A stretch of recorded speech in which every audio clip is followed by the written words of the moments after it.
one period's K-3 winners of each of the period contests that we had a couple of weeks ago. They represent every grade at the high school and all kinds of different levels of classes and everything. And it's a great crowd. I'm really excited to have the performance today. Our judges today are Ms. Donna Glick, the Director of Education at the Huntington Theater. The Huntington Theater is the state sponsor for Poetry Out Loud, so it's a real honor to have her here today. Can we have a big round of applause? And our second judge today is Ms. Jane Skelton, the Curriculum Director for English in the Malden Public Schools. And Mr. Lippman is our official scorer.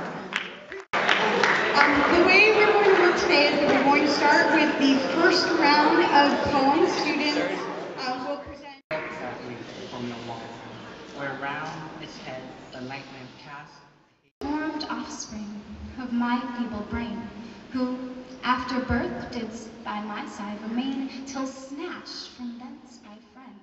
That I may cease to be, before my pen has gleamed my teeming brain, before high-piled books and charactery hold like rich garners the full ripened grain. When I behold. Oh, what a strange parcel of creatures are we, scarce ever to quarrel or even agree. We all are. Take the snap from the center, trick to the right, fade back. I've got protection. I've got his receiver open downfield. What the hell is this? It's not a football, it's a shoe. A man's brown leather Oxford. A dream. Come with soft round cheeks and eyes as bright as sunlight on a street. Young child, Margaret, are you grieving over golden grove unleaving leaves like things of man? What a strange parcel of creatures are we, scarce ever to quarrel or even agree. We all are alone, though at home all together, except to the fire constrained by the weather. A tall man, too, says the length of a bed in an upstairs room. And a good, God-fearing man, says the Bible with a broken back on the floor below the window, dusty with sun. Cover you. We're like a pair of thick socks the cold cannot bite through. I love you. I have nothing else to give you, so it's a pot full of yellow corn to warm your belly in winter. Easily mutinies, mutates into false memories which find language a receptive host, boosted by boastful embellishments. Night of cloudless climes and starry skies, and all that's best of dark and bright within her aspect and her eyes. I just didn't get it. Even with the teacher holding an orange, the earth in one hand, and a lemon, the moon in the other. Her favorite student, the sun, standing behind her with a flashlight. I just couldn't grasp it.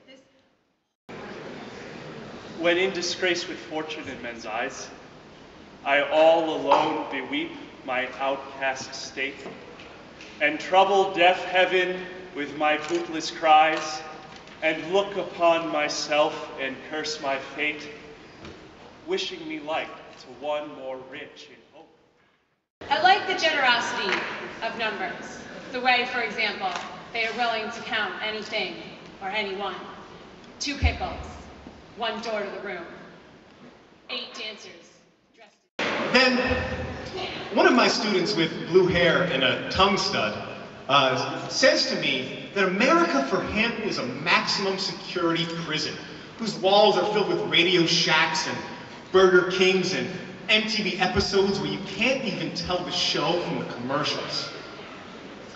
As I consider how to express how wrong I think he is, he then says that even when he's driving to the mall and is a Zuzu trooper with his gang of friends letting rap music pour over him like a jacuzzi full of ball-peen hammers, even then he feels buried alive.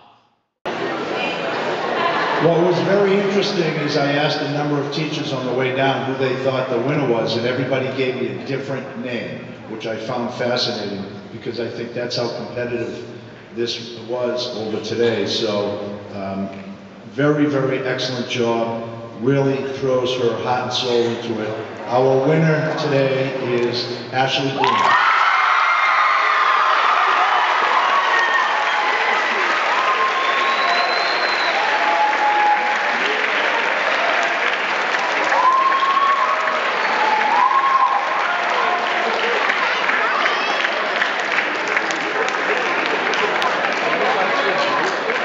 I would like to thank Ms. Clapp, Ms. Skelton, and the English department for getting all of you involved in both. My name is Ashley Broom, and I'll be reciting The Chimney Sweeper.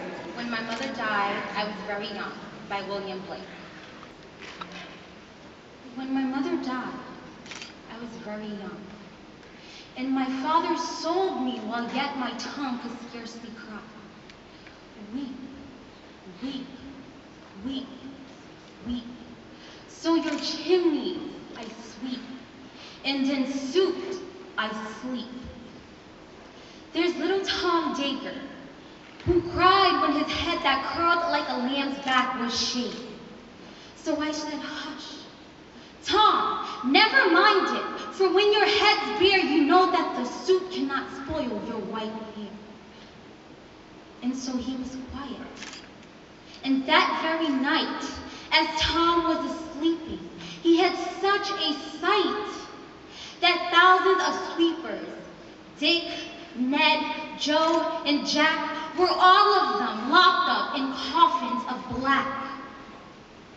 And by then came an angel who had a bright key. He opened the coffins and set them all free. Then down a green plain, leaping, laughing they run, and wash in the river, and shine in the sun. And naked and white, all their bags left behind, they rise upon clouds and sport in the wind. Then the angel told Tom, if he be a good boy, he'd have God for his father and never want joy. So Tom awoke, and we rose in the dark and got with our bags and brushes to work. Though the morning was cold, Tom was happy and warm. So if all do their duty, they need not fear harm. Thank you.